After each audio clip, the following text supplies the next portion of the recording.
Mr. Yoshiaki Ito, Chairman of the Japanese National Press Club, Mr. Suichi Habu, Secretary General of Japan National Press Club, Ambassador Kazuhide Ishikawa, Ambassador Jun Yamasaki, Ambassador Manuel Lopez, members of the Philippine delegation, friends from the media, honored guests, ladies and gentlemen, good morning. Last November, I had the opportunity to welcome and meet many of you in Manila in a productive exchange. Today, I wish to thank all of you in the JNPC for your kind invitation to again engage the members of Japanese media, this time on your home turf. A free and responsible media is necessary to any healthy democracy. My father, himself a journalist, as well as my mother, had valued media's role in the growth of our nation.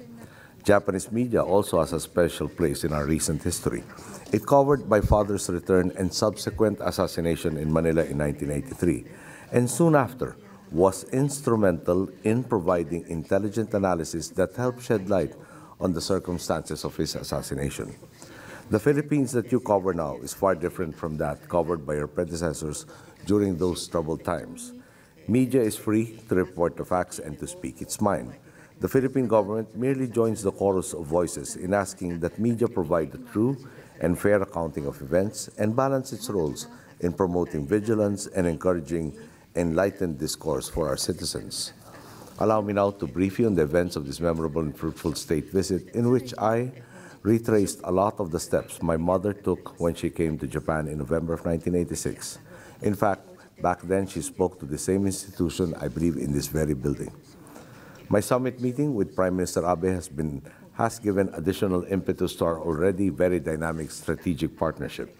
The highlights of that meeting have found their way through the news desks and have been duly reported, and I believe I need not cite them in great detail. I would merely add today that I always value frank discussions with the Prime Minister, ever since our first meeting in 2013. It is a source of great encouragement to me and my countrymen that on many issues and strategic interests, the views, stances, and sentiments of the Philippines and Japan greatly complement, if not mirror, each other. The coming years will be interesting ones for the Philippines-Japan strategic partnership, which, as I told Prime Minister Abe, is from our perspective entering a new and more invigorated chapter. We have our common appreciation of the synergies between our economies, on which we have agreed to build our future economic engagement.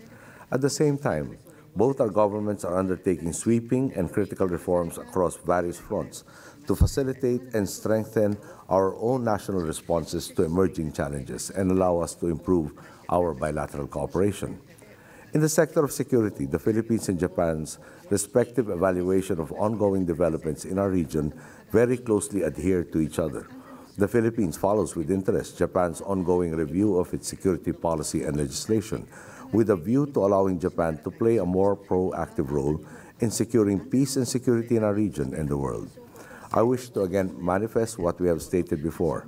The Philippines does not view with any concern Japan's consideration of the question of reinterpreting its constitution. Japan is an ally and partner to many nations, and Japan should be able to cooperate in the fullest and most effective way to promote and protect peace. Countries of goodwill can only benefit if the Japanese government is empowered to assist others and is allowed to come to the aid of those in need, especially in the area of collective self-defense. Being both island nations, our respective histories and the development of our economies and international relations have been contextualized, defined, and facilitated by our regional maritime environment, which for the past decades had enjoyed relative peace and stability. Today, however, as you all know, our maritime environment and its resources, as well as the airspace above it, are now under threat. We are particularly gravely concerned by the land reclamation activities being undertaken in the West Philippine Sea. These activities prejudice and undermine the arbitration that the Philippines has initiated to settle the dispute in a manner compatible with international law, particularly the United Nations Convention on the Law of the Sea. It raises the specter of increasing militarization and threatens peace and stability in the region. One of the important areas where this new era of positive engagement between the Philippines and Japan will be brought to bear will thus be in the area of maritime security. But by no means does this constitute and define the length and breadth of our dynamic partnership. Our engagement in trade, investments, ODA, tourism, people-to-people exchanges have also intensified. In tourism in particular, the Philippines is one of the fastest growing markets for Asia or for Japan in Asia. In turn, Japan has been the Philippines' third largest tourist market since 2005.